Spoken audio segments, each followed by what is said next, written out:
For those who were to be imprisoned there, Buchenwald was hell on earth. Paradoxically, it was located within the jurisdiction of a town that for some was a heaven on earth, particularly for those attracted there by a love of all things German. This was Weimar, a town that could lay claim to be the cultural center of Germany.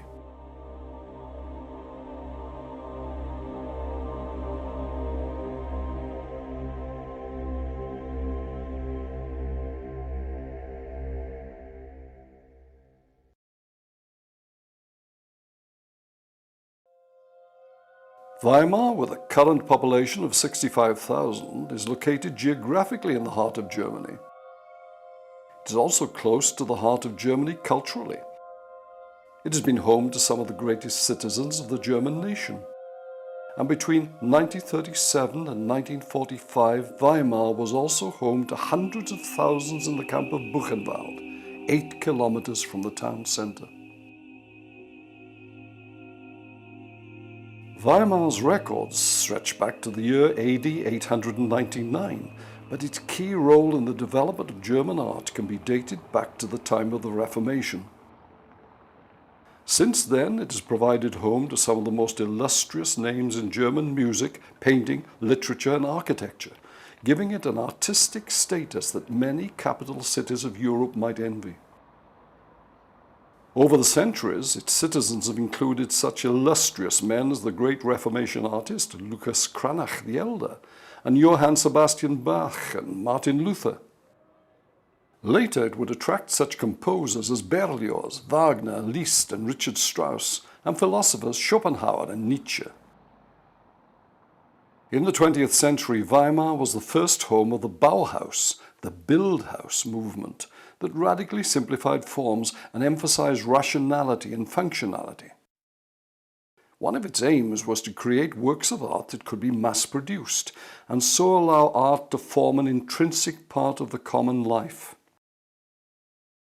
Its influence on design is seen throughout the modern world. Founded by Walter Gropius, a Jew, in 1919, in 1934 he had to flee to England in fear of his life as the Nazi stranglehold on the Jewish community tightened. 1919 also gave birth to the Weimar Republic. The new republic would become an immediate target of hate for these very rioters, the disaffected and unemployed soldiers, the nationalists, the monarchists, and the communists. The Weimar Republic over the years has become a symbol of democracy, weak and decadent, a world of nightclubs with epicene creatures and bizarre sexual tastes in which everything is permissible except moral standards. In fact, as a democracy, it survived remarkably well, given that it consisted of numerous interests, all pulling in different directions, with a whole series of daunting problems to be faced. The constitution it drafted is in many ways a model for democracy, but it possessed one fatal flaw. Constitutionalists were only too aware of the tensions created by the extremists, both left and right, and feared that in a time of national emergency, stalemate caused by these two opposing forces might leave Germany incapable of action. To prevent this happening, they inserted a clause that, should such an emergency arise, all power would pass to the Chancellor. This was the clause that would ultimately allow Hitler to seize power, claiming the burning of the Reichstag building had created such a state, and it has banned all political parties other than the National Socialists. While the politicians had drawn up what they thought was a blueprint for a democratic Germany, the citizens of Weimar may have found considerable satisfaction in finding Hitler had given himself limitless powers. They had always supported the Nazis, and in 1933 more than half of their electorate had voted for him, and the first government posts to be held by the party were here. By the time of the death of the Weimar Republic, the city's golden age had long since come and gone. It had lasted from the arrival in 1775 of Germany's greatest literary genius, Johann Wolfgang von Goethe, until his death in 1832.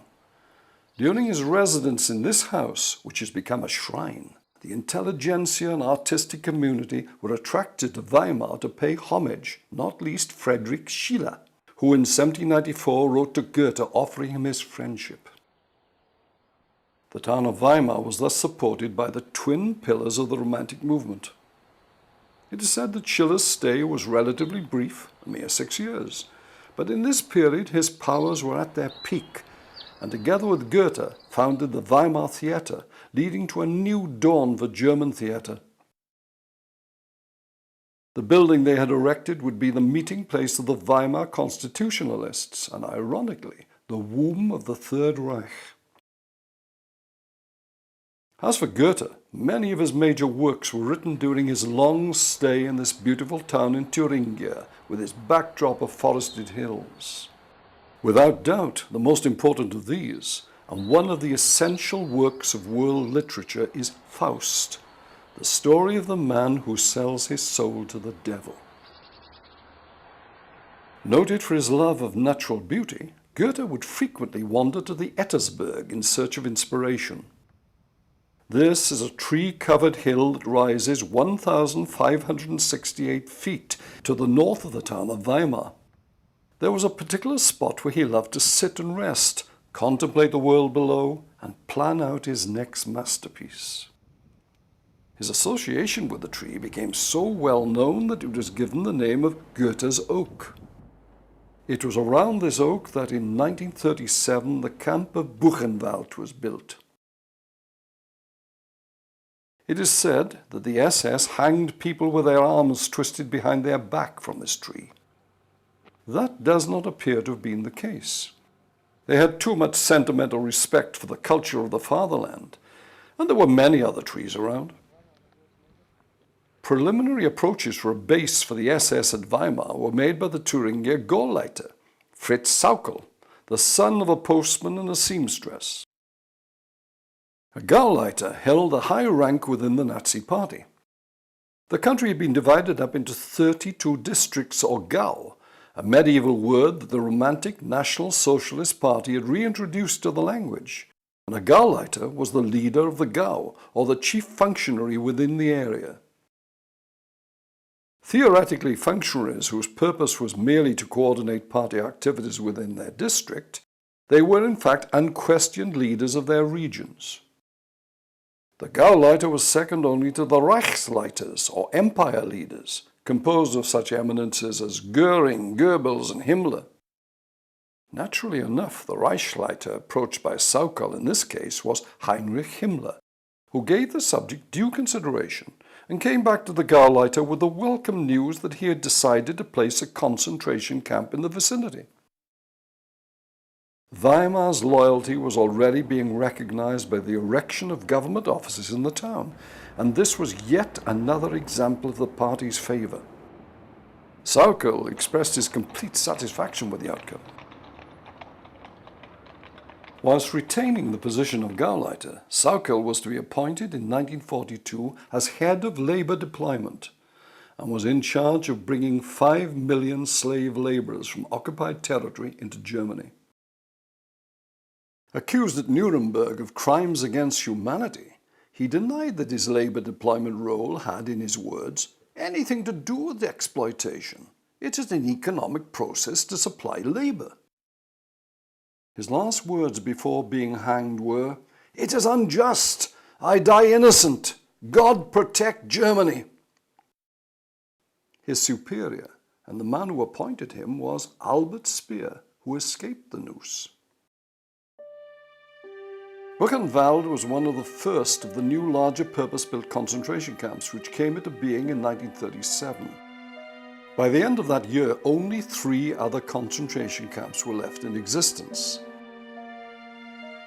The SS, or Schutzstaffel, the Shield Squad, were carrying out a policy of creating order out of the sprawl of small camps that had been flung together as Hitler assumed power when he took over the German Chancellorship in 1933.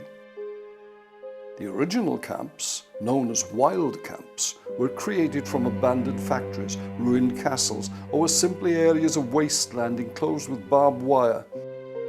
In Berlin, the notorious Columbia House, an adapted 19th century military complex, served this purpose. These camps were run by the SA, or Sturmabteilung, the stormtroopers, a body of men formed from street fighters and brawlers whose practices were notoriously corrupt. One of their first victims was the head of the Communist Party, Ernst Thälmann. He describes his treatment. "They brutally assaulted me, and in the process knocked 4 teeth out of my jaw. This proved unsuccessful. They tried hypnosis, which was likewise totally ineffective. The high point of the drama was the final act. They ordered me to take off my pants, and then 2 men grabbed me by the back of the neck and placed me across a footstool. A uniformed officer with a whip of hippopotamus hide then beat me across my buttocks with measured strokes. Driven wild with pain, I screamed at the top of my voice." He goes on to say how, after further beatings and kickings, he was already so exhausted and my heart so strained it nearly took my breath away. Thälmann had started his political career as Social Democrat, but turned to communism. Following the instructions of Stalin, he ignored the threat of the far right and fixed his attention on attacking his former allies in the Social Democratic Party. This split the political left, and the resulting elections brought in the Nazis. Thälmann rapidly had to pay the price for Stalin's misjudgment and ended his days in Buchenwald. In 1934, the leaders of the SA were massacred on Hitler's instructions. This had nothing to do with their brutality, but with the size and power of their organization. With 3 million recruits, it had become a threat both to the Nazi Party and the army. From now on, only the SS were to be in charge of the camps.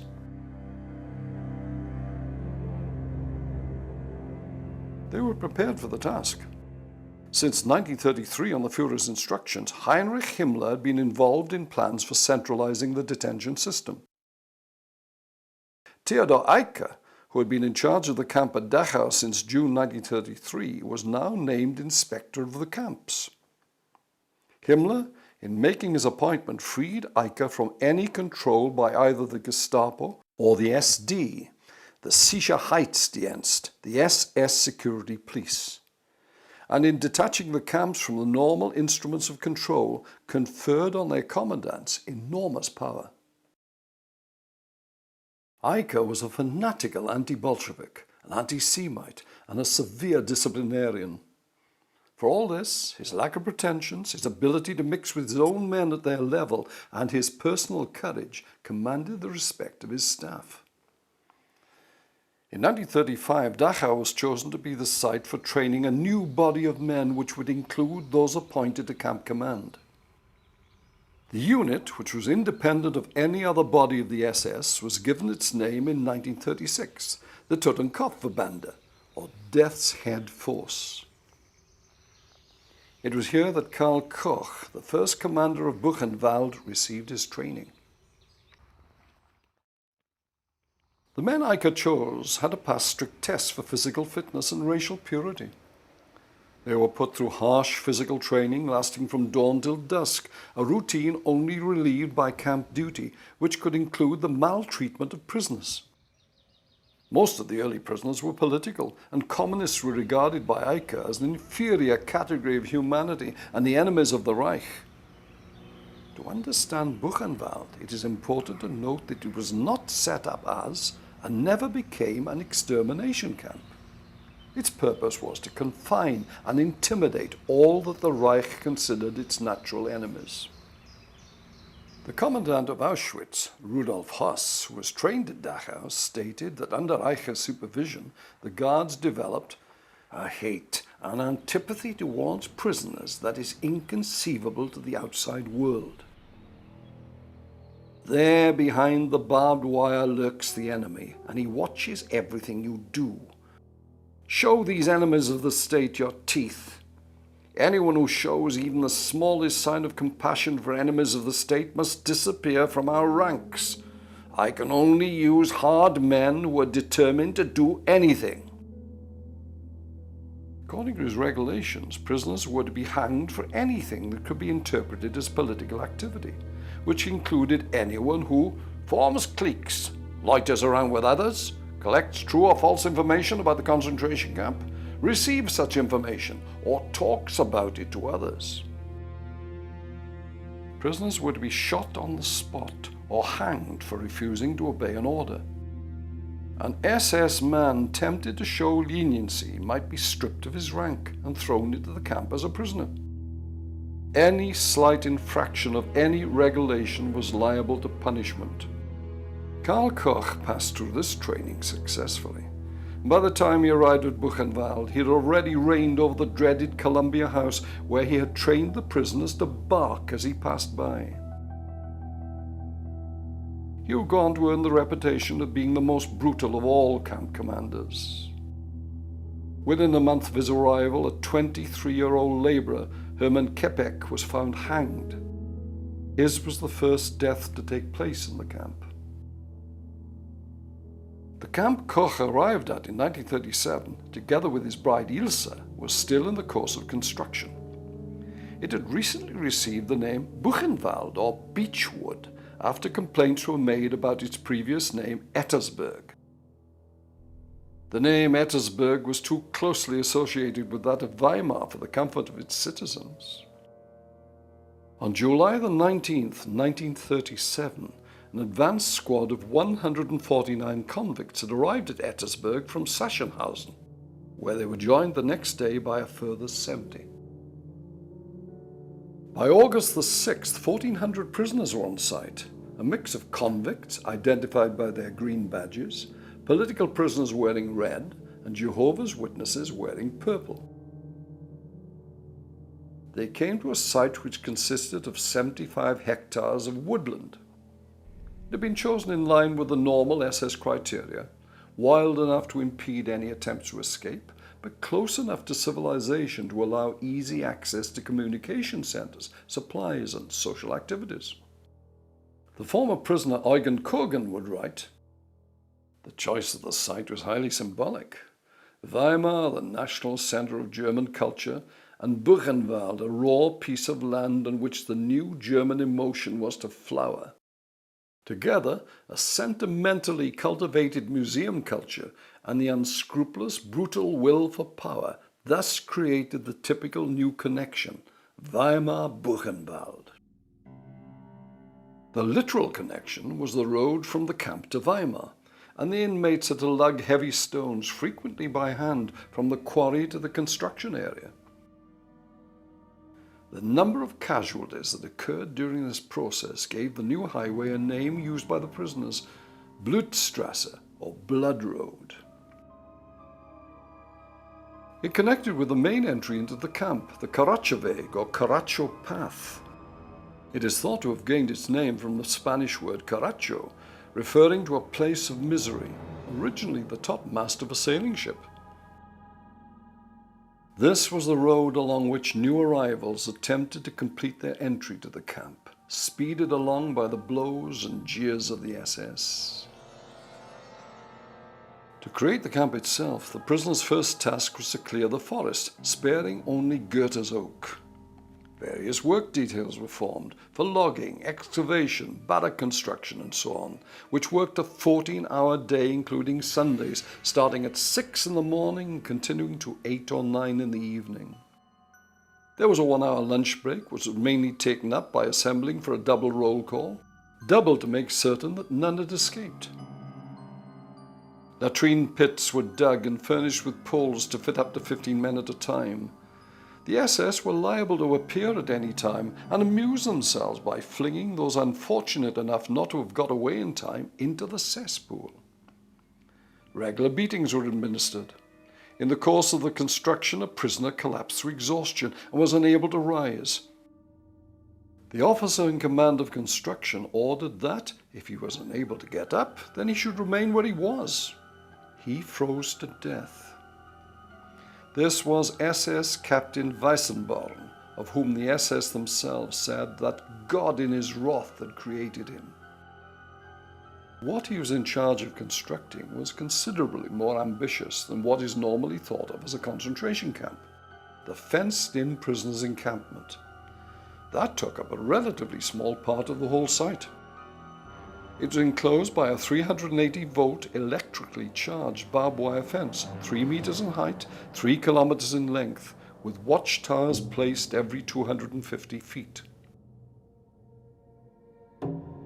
Apart from the watchtower lights, the fence was further lit at regular intervals. There was a security strip of sand within it with tripwires. Any prisoner found inside the strip would be shot. On only one occasion did a prisoner enter it voluntarily, and so commit suicide. But others did die there. Some would be beaten into it by a sadistic guard or have their hat thrown in and be instructed to collect it. In all events, they were shot dead. At the entrance of the camp was the gatehouse with a tower which bore a large clock and carried floodlights capable of lighting up the whole camp. The motif on the gate, Jeder das seine, or to each his own, was written so that the message was legible from within the camp rather than without. This was on the instructions of the first commandant, Karl Koch, to ensure that no inmate would ever forget it. On one flank of the gatehouse were offices, and on the other the camp prison cells. These that gained the name the bunker received their first prisoners in February 1938. Under Martin Sommer, the hangman of Buchenwald, this would become the center for torture and execution. It was he who claimed to have invented the punishment called tree hanging, which was to be widely used in the camps. One of the inmates described how he was forced to build a pile of bricks. Then had his arms raised and tied together around the tree trunk behind his back. The bricks were then kicked away. The pain I felt in my arms and shoulders was indescribable. I tried to find something on the tree trunk to prop my feet on, but all my efforts were for naught. I kept sliding farther downwards, which made the pain worse. When I came to, I was lying on the ground being kicked by boots. The SS scoundrel cried, "Get to work!" I gathered all my strength and dragged myself away. I could no longer move my hands forward. In the bunker, Martin Sommer was left free to carry out his punishments. He would torture his unfortunate victims with beatings or by hanging them from the bars of the cell. One punishment was to stand stock still in the cell from 5 o'clock in the morning till 10 o'clock at night. Any observed motion warranted a beating. This would be 25 strokes with a horsehair whip filled with steel.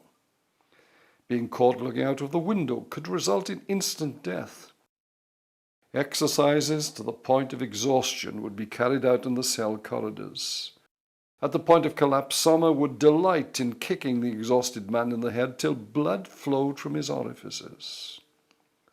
He took such pleasure in killing that he offered to pay the camp doctors to prepare toxic concoctions for him, which he would inject into his victims. Leading to the gatehouse was the Karachuk path, overseen by the command headquarters. This was the heart of the administration of the camp, and where the commandant had his office. Facing it were the Gestapo offices, where the independent security police would carry out their own interrogations. Behind the gatehouse was the Appellplatz, or roll call area, a place that the prisoners would come to dread. It was a dust bowl in summer and a quagmire in winter. In winter, the temperature could fall to 22 degrees below zero at night. Here, after a hard day's work, the prisoners would have to stand for hours on end. The camp had initially been built to house 8,000, but by the end, 50,000 men were crammed into it. A mistake in the tally would mean all those men needed to be recounted. Even in the early years, the roll call area would be used as a simple means of mass punishment. In December 1938, 2 prisoners escaped. As a result, on the grounds that the roll call had not been completed, The whole camp had to remain at attention for 19 hours. The prisoners' clothing was threadbare, and the temperature fell to 5 degrees below zero. By noon the next day, 70 men had died. War came as a relief. With a blackout, it was no longer advisable to retain the men together in conditions of total darkness. The SS had good reason to believe that they themselves might not survive the night. After roll call was over, members of the Jewish community would sometimes be retained to sing time after time a song that had been composed specifically for this purpose. It began, "For years we wreaked deceit upon the nation. No fraud too great for us, no scheme too dark. All that we did was cheat and lie and swindle, whether with dollar or with pound or mark." It continued in the same vein, becoming increasingly scurrilous. In May 1938, the SS had introduced a subgroup Jews to all its categories. From then on, criminals who were Jewish would wear a green badge together with a yellow star, political prisoners a red badge with a yellow star, and so on. Even the dying and dead would attend the roll call, the dead being dragged onto the square before being sent to the mortuary and the crematorium. Only those in the hospital were spared the agony, or inmates on permanent detail. Being on permanent detail was no soft option, nevertheless. Special details were formed from those who had committed offences against the camp regulations and after receiving their punishments. They would work from sun-up to sundown without respite, including Sundays, very often on half rations. They would perform hard labour in the quarry or elsewhere, and were worked to death. Behind the Appelplatz were the quarters, a mix of one-story wooden and two-story brick barracks. The wooden barracks had 2 wings, and the brick 4. Each wing was to provide accommodation for between 100 and 200 prisoners. The bunks for sleeping were arranged in tiers with straw mattresses later covered with sheets. Between each wing there might be an open latrine and a washroom, together with a day room with lockers where prisoners kept their only possessions, a mess kit, a canteen cup and a spoon. Here they might spend the evening, enjoying what little time and freedom they had, or they might pass it strolling through the unmade paths between the barracks. At night they were only permitted to wear shirts, even when the interior of the sleeping quarters were covered with ice. The torments of the roll call might extend further into the evening, in the form of dreaded barrack searches. At its worst, this would entail an orgy of destruction carried out by the SS, as in June 1938 when they came in and smashed windows, tore off windowsills and cut up 200 of the straw sacks that served as bedding. 3 Jews died on this day. It was up to the prisoners to make all good in their own time, under threat of further punishment. The normal punishment for a slovenly made bed was 25 lashes with a horsehair and iron whip. Within the prisoners' compound were the dental clinic, the convalescent clinic, and the terrifying experimental Ward 46, as well as the regular wards. In 1940, there existed a permanent crematory consisting of the morgue, the post-mortem rooms, 2 combustion chambers, and staff quarters. Prior to this, the dead had been burnt in the crematorium at Weimar, 48 in 1937, 771 in 1938, of which 408 were Jews, and 1,235 in 1939. A hospital had been erected at the same time as the prisoners' quarters. That it was not thought of in terms of the prisoners' welfare is obvious from an SS note in 1938 that confirms that requests had been made for 2 further castrations to take place. The building of their own barracks was a luxury that the pioneering workforce was not to know for a period of time. The SS officers' and guards' quarters had first to be built. In the meantime, the slave workers would sleep where they could through the deadly cold of a Thuringia winter. The officers' houses were built on the south slopes of the Ettersberg, where the weather was milder. They were constructed along an asphalt road laid by the prisoners. There were finally 10 luxurious villas constructed, none more so than that built for the camp commander and his wife Karl and Isa Koch. So palatial did the wooden Gothic construction appear to her that she spent pages of a photographic album recording it, leaving behind a testament to what SS taste could command when no expense was spared. Behind the barracks were the kennels. As conditions in the camp deteriorated, the dogs would be housed far better than the prisoners. They were always better treated. There were police dogs, trained to attack men in striped clothing. They were used not only in the camp, where setting them on a prisoner was one form of amusement that also served as a punishment. They were also used on outside details, on railway and road building and quarry work. There were also bloodhounds and tracker dogs. There were other residences beyond the barbed wire, a mix of small houses and well-equipped barracks. This is where the famous and wealthy who had fallen foul of the Nazi Party would be housed.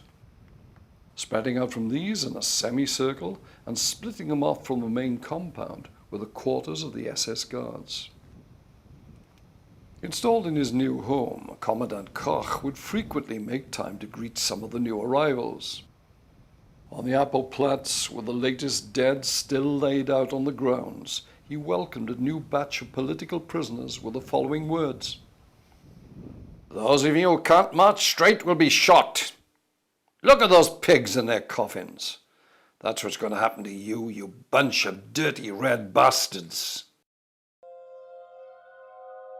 Pastor Paul Schneider was an early entrant in the new camp. Karl Koch and his wife had arrived in July 1937, and the pastor was condemned to Buchenwald in November of that year. His crime had been to preach against National Socialism. He was a member of the confessing church that opposed socialism, and he ensured that any member of his church who became a Nazi was excommunicated.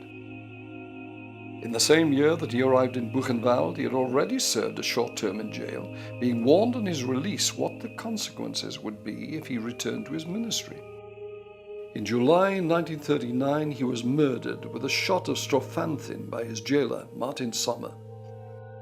He was the first Protestant minister to be martyred in the camps for his faith. More than one version of his death went into circulation.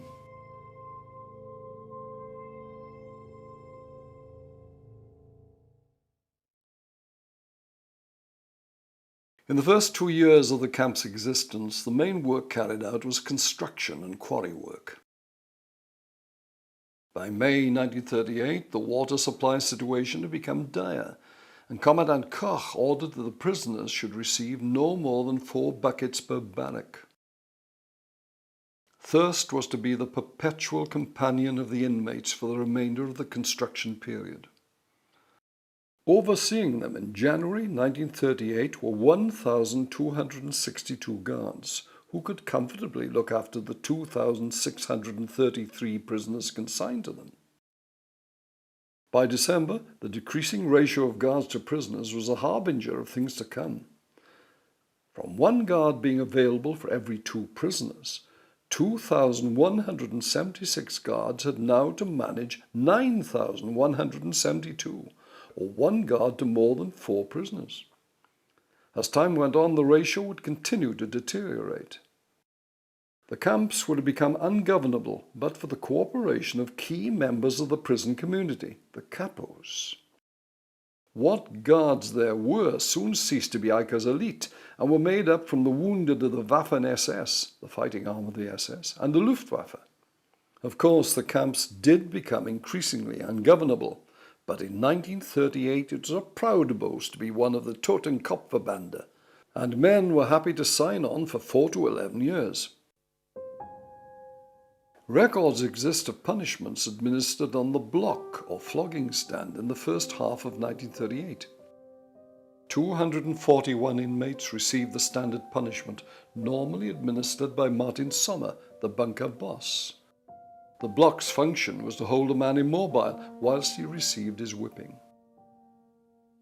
The punishment was carried out on the Appelplatz during evening roll call to ensure the maximum humiliation. 5 to 25 lashes were administered, the number sometimes being raised arbitrarily during the punishment. They were administered on the victim's bare buttocks in front of the whole camp to ensure the greatest possible humiliation. The open wounds they created would take weeks to heal. The figures for the first half of the year indicate that roughly 500 prisoners became personally acquainted with the flogging stand in just 1 year, out of a total population at that time of roughly 8,000. In June 1938, the first prisoner to be executed in a concentration camp was hanged before the assembly in the Appelplatz. He was hanged using a portable gallows, a rudimentary construction that could be put away, leaving little evidence of its use within the camp. In fact, public execution was unusual in Buchenwald, although it was carried out frequently in subcamps such as Dora. This gallows, which could fit 10 bodies, was taken outside the camp on one particularly notorious occasion, where it served with 2 others, one a single gallows and another with 10 hooks in a mass execution. On April the 26th, 1942, a Polish forced labourer on outside detail was beaten unconscious by a German policeman. 2 Poles took revenge and stabbed him to death on a forest path. One of the 2 Poles, Jan Sovka, was apprehended shortly after his escape. On May the 11th, 1942, 19 prisoners from Buchenwald were taken to the place in the woods where the policeman's body had been found. The 19 Polish prisoners were positioned behind the gallows, and Jan Sovka stood on the opposite side. The prisoners and Jan Sovka were hanged one after another on the single gallows. At the end, all the bodies were transferred to be suspended from the 2 multiple gallows. Hundreds of Polish forced labourers from the surrounding area were rounded up and forced to watch.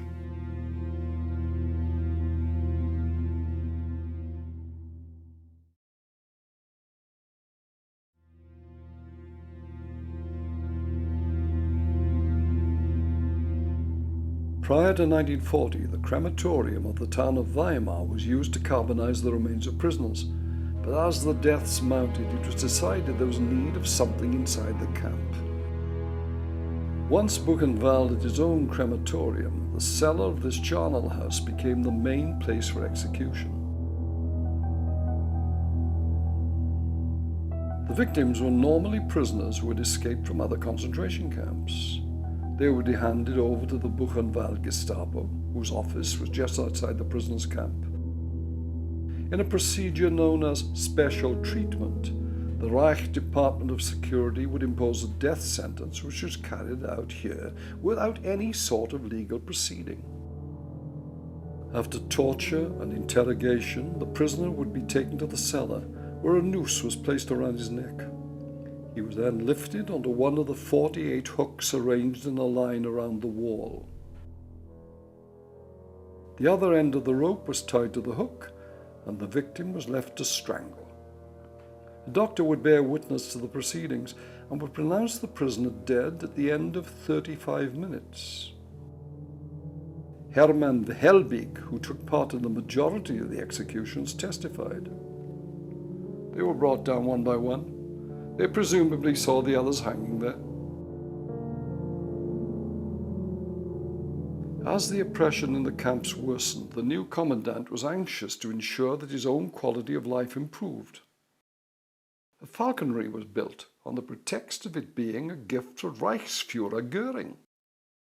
The astonished head of the Luftwaffe accepted it, but never bothered to pay a visit. It's a whim of the Kochs, dedicated to their own amusement and that of their men. It cost 135,000 marks and consisted of the falcon house itself, of carved oak, a hunting hall with hand-carved furniture, and a falconer's house.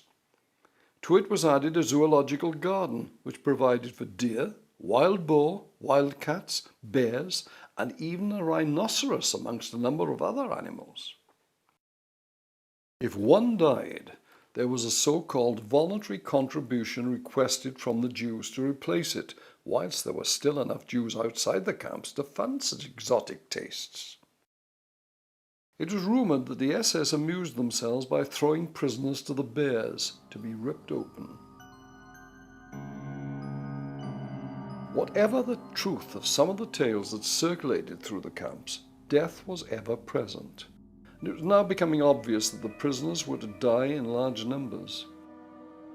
In February of 1939, the first typhus epidemic broke out due to the unhygienic conditions that prevailed in the camps. To take just one example, the prisoners might be confined to barracks and reduced to defecating in their own mess tins. The water drought continued. Poor nutrition was also a major problem. By September, the daily rations for the Jews were reduced to 400 grams of bread a day and a litre of watery soup. With the coming of the war, the camp expanded. Part of the roll call area was used for the first of a series of little camps, some temporary and some permanent.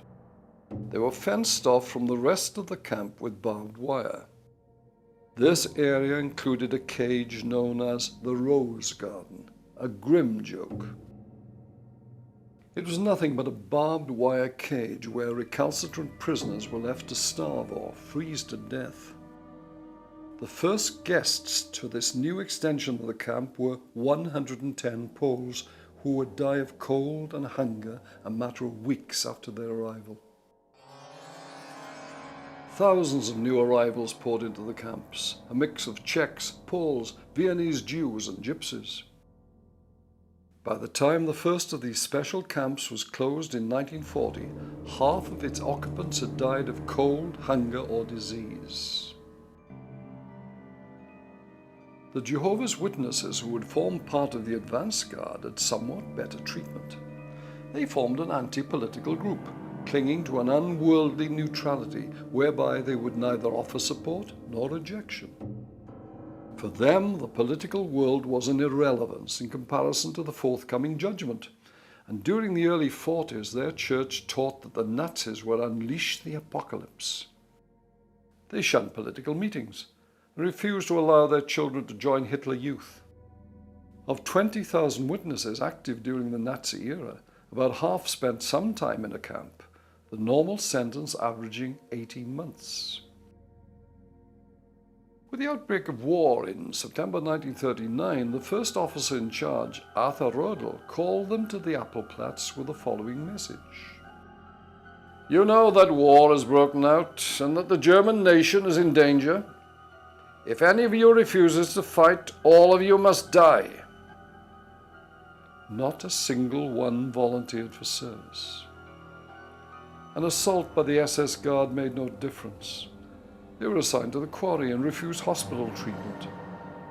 In time, those who survived returned to their usual duties. Due to their willingness to follow orders and their lack of interest in escaping, they frequently served the SS in the role of domestics. The fact that they generally received more lenient treatment should not obscure the fact that across the camp network, 250 witnesses were hanged, usually for having refused to perform military service. In November 1939, an attempt was made on Hitler's life in Munich. Every year on the same date, Hitler would visit this favoured city and talk to the faithful. On this particular day, with impeccable timing, the Führer cut his speech short and saved himself by a hair's breadth from assassination. Others were not so fortunate. The attempt had been carried out by a lone operator, Johann Häsler, a passionate trade unionist who had grown increasingly concerned by the Nazis' tightening grip on the labour movements. He would end his days in Dachau. Despite the fact there was no Jewish connection, the SS in Buchenwald determined that Jews in their power should pay the price.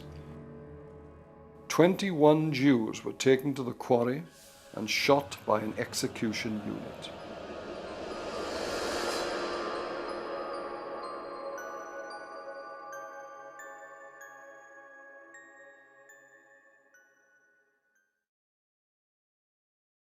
Conditions in the little camps were even harsher than in the main camp, and towards the end of the war they were used to segregate the Jews, frequently suffering from typhoid, together with any other transients suffering the same disease, from the rest of the establishment. The Kochs continued to mould the camps into something nearer their heart's desires in the year of 1940, when Ilsa had a riding area built for herself. The hall was around 120 by 300 feet and 60 feet in height. Its walls were furnished with mirrors, and it was built with such speed that 30 prisoners died during its construction, either from accidents or through fatigue. The commandant's wife would ride around it several times a week, with the SS band playing appropriate accompanying music from a bandstand. Her newfound interest in riding may have had something to do with the Koch's acquaintance with the Prince Josias of Waldeck and Pyrmont, an enthusiastic rider and student of form. Whether this was so or not, the relationship formed was to cost the Kochs dearly.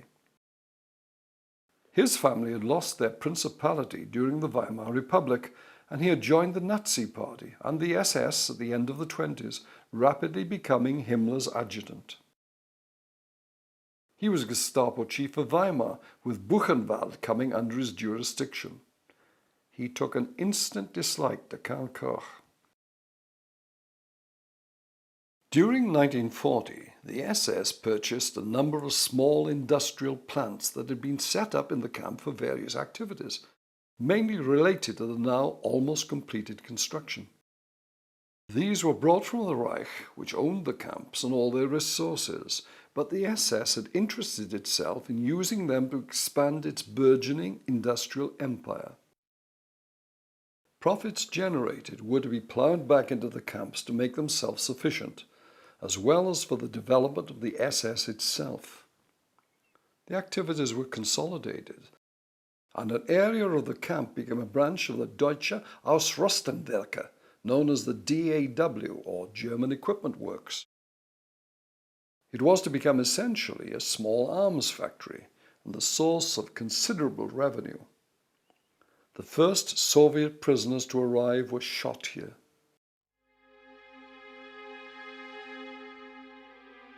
Further Soviet prisoners arrived in the course of the year, and in 1940 the stables that had been built for the commandant's wife were put to a further use, the extermination of the Soviet prisoners. Buchenwald was not a death camp kitted out for the mass slaughter of certain groups of peoples, and the practice that developed with regard to the Soviets had a degree of amateur theatricality. Part of the stables was transformed into a waiting room, with the SS dressed up in white coats.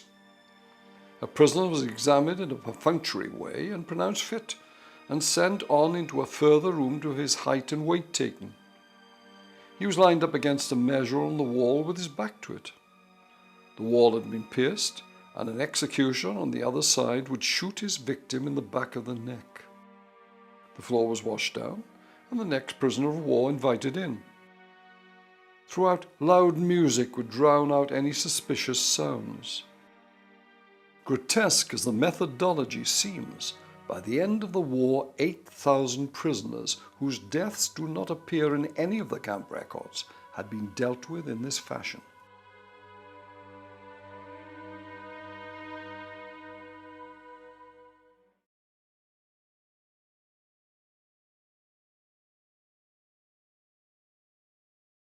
Not all the Soviet prisoners were slaughtered. What was taking place was a cleansing operation. Despite the fact that Hitler's aggressive policies had been justified by the need of the German people for Lebensraum, or room in which to live, the extra room was needed for a population that was posited to reach 250 million over the next 100 years. It was becoming apparent that with a population of roughly 80 million, there were not currently sufficient Germans to occupy the conquered territories, and that they would have to use Russians and Ukrainians to recolonize their own lands. This would not be possible if they were still controlled and organized by communist thinkers, and the task of the Gestapo had been to identify potential leaders, the officers, commissars, youth leaders, and party officials. There was no means for the communist underground to protect these individuals, since they had been identified before arrival at the camp.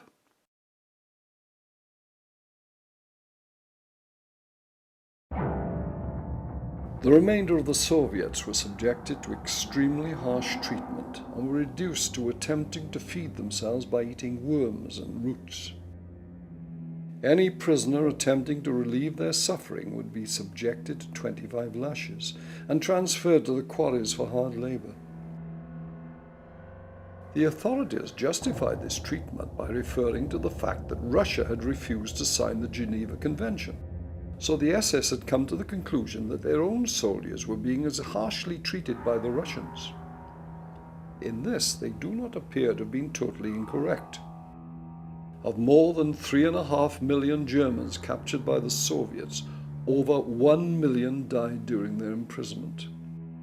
Of 5.7 million Russians taken prisoner by the Germans, 3.3 million were allowed to die. The number of deaths on both sides was appalling.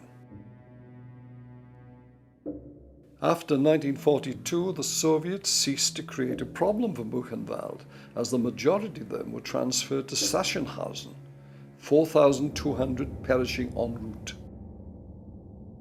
Many bizarre events took place during the existence of the camp, but none more so than the creation of a cinema.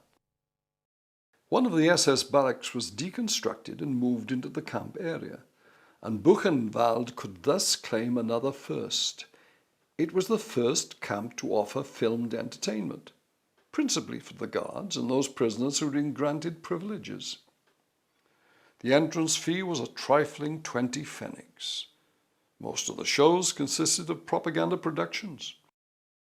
When films were not being shown, the cinema was a place of punishment. During the evening's entertainment, the whipping rack would be moved to one side, where it would join the portable gallows and posts used for hanging the prisoners by their arms. The war on the Eastern Front was to affect Buchenwald in other ways than the need to provide accommodation, however temporary, for Soviet and Polish prisoners. It required fighting men in huge quantities and enough leaders to put them to use. The renowned father of the concentration camp system, Theodor Eicke, was called eastward as a general of the fighting arm of the SS, the Waffen-SS. With his departure, the Kochs lost their staunchest supporter, and Prince Waldeck, Gestapo head of Weimar, an enemy of Karl Koch, was to make good use of his absence. His first attempt to eliminate Koch was to have the tax authorities examine the camp's records and have the commandant account for millions in unaccounted revenue. Himmler intervened on Koch's behalf, leaving Waldeck outmaneuvered. At the end of the year of 1941, Himmler had Koch transferred to Lublin, his wife Ilse choosing instead to remain behind at a luxurious villa in Buchenwald. In 1943, Prince Waldeck would finally triumph, but by this time the Koch's influence on the affairs of the camps had long ceased. Further scandals accompanied Koch to Lublin, where it was proved that when prisoners escaped, he simply arrested civilians who were under police surveillance to take their place. For what the SS regarded as being his crimes during his rule at Buchenwald, he would be condemned to death by an SS judge after a trial that dragged on for 2 years. Prince Waldeck made certain the sentence was carried out by having him shot as the Allied forces advanced in 1945.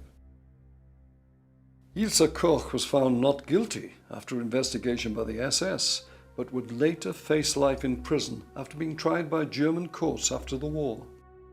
Most notorious for allegedly having made lampshades out of human skin, a charge which was never proved, she was found guilty of a sufficient number of war crimes to warrant a life sentence. She committed suicide in 1967 while serving her sentence. How is it possible for the Kochs to be suspected of having access to this enormous amount of money? The first way of a camp commandant enriching himself was through siphoning off the monthly allowance for feeding the prison population. Small as the allowance was of 55 pfennigs per day, taking into account that the prison population at the time of the reign of the Kochs was roughly 10,000 inmates, if 15 pfennigs were purloined from each, by the end of his years, over 500,000 marks would have been sequestered. Further funds could be obtained by charging the prisoners with money exorbitant amounts to buy food at the prison canteen, 10 times what the same food would cost in the outside world. Over the course of Buchenwald's time under the SS, it is estimated that the total surplus may have been 2 million marks. Just one black account book of Koch shows that 52,000 marks were paid into it. The Jews were forced to purchase their own mess kits at hugely inflated amounts. New arrivals at the camp were effectively robbed at induction. They were not permitted to hold more than 30 marks, and any surplus was confiscated. Any funds a man was sent were confiscated and later divided between the SS and the prisoner. Goods ordered from enterprises in occupied countries were not always paid for. Skilled prisoners were put to work creating expensive gifts or goods for resale using materials paid for by the state. Later, with slave labor being charged out at 4 marks a day, the possibility for corruption became immense. Much of the work carried out in the camp factories was created by the motive of personal gain. The motif of the camp was not Arbeit macht frei, or work sets you free, as in the majority of the camps. The inscription on the gate of Buchenwald was Jedem das Seine, to each his own. Koch's nephew, Master Sergeant Michael, who supplemented his income through sales made in the canteen, adopted this slogan for the amusement of his colleagues. To each his own, and most of it to me. Before Koch's reign was brought to an abrupt end, an underground struggle that had been taking place between the Greens or convicts and the political prisoners had been resolved. This was over who should dominate in the Kapo organization. The Kapo system could be regarded as an extended arm of the SS. It consisted of prisoners who took their orders from their SS masters and enforced them. In doing so, they could help alleviate the brutality ever present in the camp or seek to reinforce it. For the Greens, there was no moral dilemma in serving the SS. They frequently shared the views of their masters with regard to leftist agitators, Jews and gypsies, and took equal pleasure in causing suffering to their fellow prisoners. The Reds had a more difficult issue that was never properly resolved. By taking control of the Kapo system, they would be in a position to create an organization that was anti-fascist. But at the same time, in putting together a Kapo organization that was sufficiently efficient to be acceptable to the SS, they were collaborators. The normal Kapo was as brutal as his SS masters, taking equal pleasure in brutality and equally eager to profit from his activities, even at a much lower place in the pecking order. Even the Jewish barracks had men who were prepared to lend themselves with relish to these activities. Nor were the Reds immune from this tendency. A Czechoslovakian prisoner named Jaroslav Bard remembers, "The Kapos in the quarry were always brutal killers. Although many of them wore the red triangle of the political inmates, they obeyed the orders of the SS to the letter. Labor in the quarry was carried out under unspeakable conditions, constantly under the rifles of the SS guards, accompanied by the screams and blows of the foremen. There were several accidents every day, and nearly every day at least one inmate was shot to death.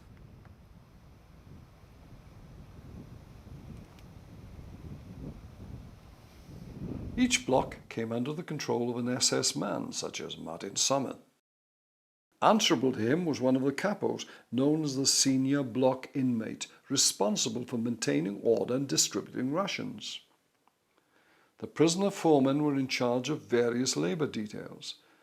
Mainly, they consisted of convicts and former stormtroopers, men who enjoyed bullying others and inflicting punishments using clubs and whips. The intern in charge of all the whole camps was the senior camp inmate, the head of the Kapos, and he would be the man who would issue SS directives to the camp. He was extremely powerful, though his position was perilous in the extreme. 2 prisoners who were demoted from his elevated ranks were murdered shortly after by their former masters. It was around this position that the struggle for control took place between the Reds and the Greens. The first senior inmate was Hubert Richter, an ex-stormtrooper and a beast of a man who was first jailed by the SS for covering up a prison escape in order to save his own hide. Reappointed, he made the fatal mistake of attempting to cheat Camp Commandant Koch. Prior to this, Koch had enjoyed playing the Greens off against the Reds, though his sympathies were more with the common convicts than the abhorred communists. This changed after Richter stole the cash donation box from the Jewish part of the camp. Containing forced contributions that had been wrung out of the Jews, Karl Koch regarded it as one of his own legitimate perks. Richter was dismissed, together with a number of fellow convicts, and taken to the Black Bunker, a barrack that had been specifically prepared for them. He would never emerge alive from this blacked-out torture chamber. The first political prisoner to hold the top rank was also to face the wrath of the SS and be killed for his involvement in graft, but his appointment had created a precedent. All his successors, bar one, came from the Reds. The political senior camp inmates would use their influence to attempt to have their comrades appointed to positions of power all the way down the line. They in turn would see that the less arduous roles in the camps were reserved for the communists. The roll call office, manned with their personnel, took charge of keeping records, distributing rations, and of the roll call itself. The manpower utilization office, which made up the listings for both labor details as well as death camp shipments, was even more powerful. Both these were administered through the Kapos and formed powerful tools for both good and evil. Names could be scratched from the list of those to be shipped to the death camps, and care was again taken that the communists should be saved. However, the lists had to be filled, and for every man saved, another would have to take his place. Transshipment from Buchenwald to other camps took place from 1941. First to Matshausen near Linz, where 389 Dutch Jews were sent to later perish in the quarries, and later in the year, 187 sick and disabled prisoners were sent to be gassed in Sonnestein. In 1942, 384 Jews were sent to be gassed at a so-called euthanasia facility in Bernsberg, and later in the year, another 405 were sent to Auschwitz. How many names on the lists were substitutes is unknown, but all those on the lists had previously been vetted by the Reds. Influence with the Manpower Utilization Office could also see that your time in the camp could be passed with as little discomfort as possible, given the circumstances, or turned into a living hell. Amongst the empowered political prisoners were those who would abuse their positions, preying on their fellow prisoners, those who would be seen strolling through the camp well-dressed, accompanied by a guard dog on a leash.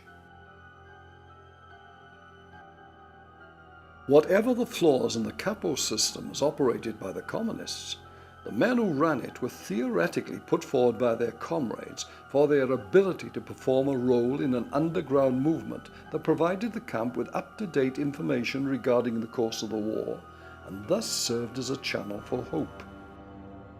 Whether they were brutal or not was something of a side issue as far as the secret network was concerned. They also used their position to squirrel away arms in the event that a moment for a rising should occur. Whatever corruption there was in the Kapo system, dominated by groups of men as inflexible as their guards, it is said that other camps ruled by the convicts found Buchenwald's red underground something to envy. Despite this, the rule of the Reds remains a highly controversial subject. This was not enough to prevent a myth being created around them after the end of the war and the division of Germany. Under the communist German Democratic Republic, for the purposes of Soviet political propaganda, the bitter experience of Buchenwald was turned into a schoolboy's adventure. An exciting tale in which the forces of righteousness are seen to take on an evil empire and emerge victorious.